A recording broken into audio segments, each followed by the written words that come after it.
तेलंगाना के chief minister Revanth Reddy ने Foxconn के चेयरमैन यंग लियू से मुलाकात की, जो जल्द ही हैदराबाद का दौरा करेंगे।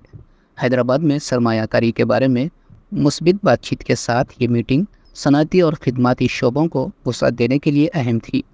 इम्कान है कि वो हैदराबाद में $400 मिलियन तक की सरमायाकारी के लिए इलेक्ट्रॉनिक्स की बड़ी कंपनी के साथ मुआहदा कर सकते हैं।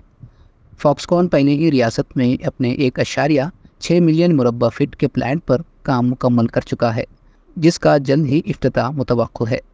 कंपनी ने मई 2023 में कोंगराक्लॉन में अपने प्लांट पर काम शुरू किया था, जब ग्रुप के चेयरमैन यंग लियू ने मार्च 2023 में तेलंगाना का दौरा किया था और उस वक्त की हुकूमत के साथ मुफाहमतनामे पर दस्तखत किए थे।